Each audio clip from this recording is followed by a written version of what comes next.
15 ते 20 दिवसा अगोदर खामगाव तालुक्यातील वडजी भेंडी या गावातील एका शेतकऱ्याने हुमणी अळीच्या प्रादुर्भावामुळे संपूर्ण 15 एकर सोयाबीन शेतात ट्रॅक्टर फिरवला। अशी वाईट परिस्थिती इतर कोणा शेतकऱ्यावर येऊ नये म्हणून आजचा हा व्हिडिओ। नमस्कार, मी योगेश पवार आणि आपण पाहत आहात कृषीशास्त्र। मागच्या बऱ्याच वर्षापासून हुमणी अळीच्या प्रादुर्भावामुळे सोयाबीन उत्पादनात मोठी घट होत आहे। या हुमणी अळीच्या व्यवस्थापनाविषयी जाणून घेण्याअगोदर या हुमणी अळीचं जीवनक्रम माहीत करून घेणे अत्यंत गरजेचे आहे। हुमणी अळीच्या जीवनक्रमामध्ये 4 अवस्था असतात। त्या 4 अवस्था म्हणजे अंडी, अळी, कोश आणि प्रौढ अवस्था। यामध्ये अळी अवस्था ही 1 ते 10 दिवसापर्यंत असते। एक मादी जवळपास 20 ते 25 अंडी घालते। अंड्यामधून अळी बाहेर पडल्यानंतर या अळीचं जीवन 6 ते 8 महिन्यापर्यंत चालते। या संपूर्ण 6 ते 8 महिन्यांमध्ये ही अळी विविध पिकांच्या मुळावर उपजीविका करते, जसं की सोयाबीन, तूर, भुईमूग, मका, ज्वारी, हळद, अद्रक इत्यादी। यामुळे पिकाची वाढ थांबते आणि पीक पिवळे पडून संपूर्णपणे वाळून जाते। ही अळी जमिनीत खोलवर असल्याकारणाने या अवस्थेमध्ये या अळीचं नियंत्रण करणे खूप कठीण जाते। यानंतर येते कोशावस्था, जी की 1 ते 3 आठवड्यापर्यंत चालते। कोशावस्थेतून बाहेर पडल्यानंतर प्रौढ अवस्था येते।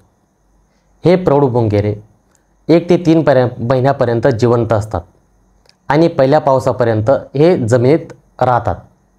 यानंतर पहिला पाऊस पडल्यानंतर ते जमिनीच्या बाहेर येऊन कडुलिंब, चिंच आणि बाभूळ या झाडांच्या पानावर उपजीविका करतात।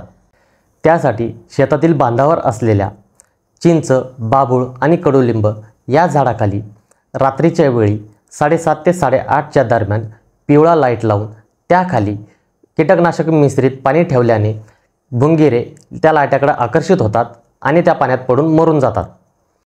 यामुळे पुढील 90 ते 95% नुकसान टाळता येते।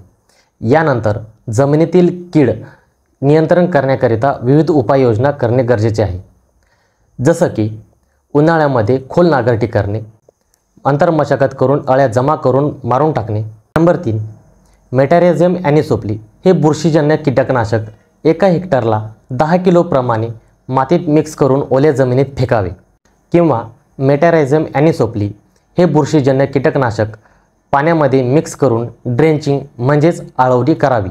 नंबर 4, दाणेदार स्वरूपातील कीटकनाशक जसे की क्लोथियानिडिन, क्लोरोपायरिफॉस, इमिडाक्लोप्रिड अधिक फिप्रोनिल किंवा क्लोरॅनट्रॅनिलिप्रोल यापैकी कोणतंही एक एकरी 4 ते 5 किलो प्रमाणे रेतीत किंवा खतामध्ये मिक्स करावे आणि शेतात फेकावे।